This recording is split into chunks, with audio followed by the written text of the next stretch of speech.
Hello and welcome to Western Washington History. Today we will be discussing the beginnings of Fort Vancouver. If you like this type of content, please click the subscribe button. If you find you got some value out of it, please click the like button. Now let's get to it. Fort Vancouver was built on the Columbia River by a company from London, England named Hudson's Bay Company. I will refer to it from now on as HBC.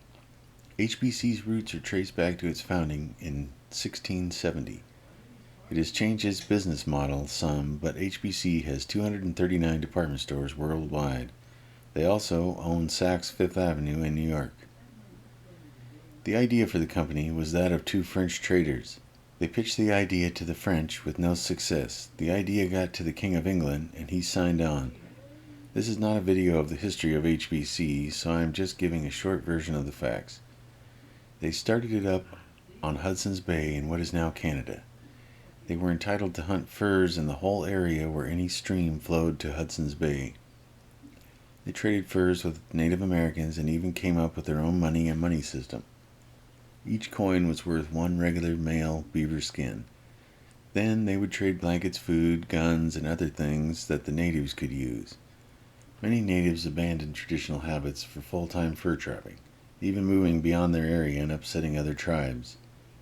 Many also grew reliant on the products provided by the HBC as they were not doing their usual drying and storing of supplies.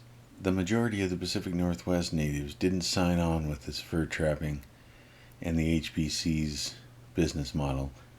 They had everything they needed in the Pacific Northwest as it was abundant with fish, cedar, everything that they needed to survive.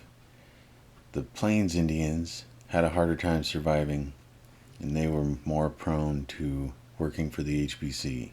As for the smallpox blankets, there's only one instance of smallpox being intentionally used in the blankets given to natives. There's no proof that it even worked. This was in the 1700s, not the time frame of the 1830s smallpox pandemic that took the lives of many natives and white settlers. There was some real brutal tactics used by both sides in the 300 years that the settlers were fighting the natives, things that are now against the rules of war laid out by the Geneva Convention in 1949. As for the HBC, they were here on business, and with the natives, business was good. They even married into tribes to learn the good hunting areas. The HBC was slowly making its way out west. They needed a real post out there to gather furs and ship back to Hudson's Bay, or sometimes the furs would be shipped to China and traded for things they would sell in England. Fort Vancouver was named after Captain George Vancouver, a well-known explorer of the time. At its prime, Fort Vancouver had over 600 employees. It also watched over 24 ports, 34 outposts, and 6 ships. In the early 1800s, there were already 2 fur trading companies in that area. One was the American Pacific Fur Company, and one was the Canadian Northwest Company. They'd gotten along fine, but then word of the War of 1812 between America and England reached the West Coast. The American Pacific Fur Company, which was funded by John Jacob Astor, was running its operations out of Fort Astoria, named after John. They got the news that England was sending a warship out, so in 1813 they decided instead of taking a full loss they would sell to the Northwest Company. The British ship HMS Raccoon did finally arrive, and in honor of King George they renamed Fort Astoria Fort George.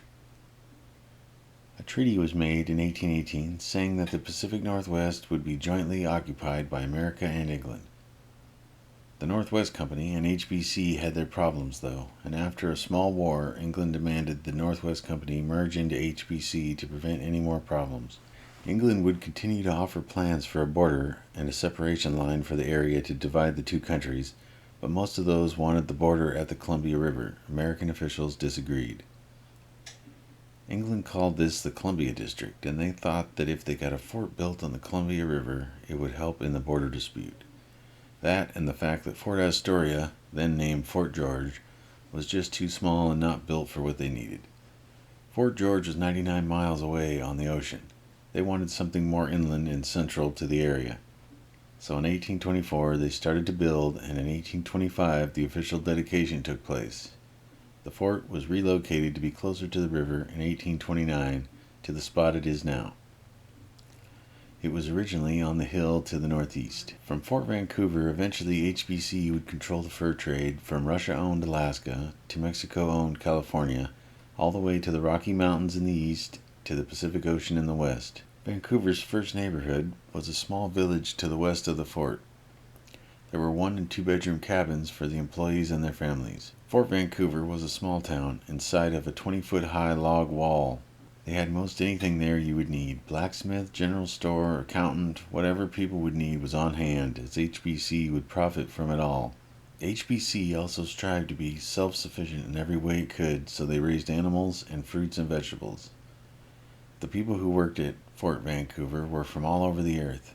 At one point, almost half of those working there were from Hawaii, or as it was called then, the Sandwich Islands.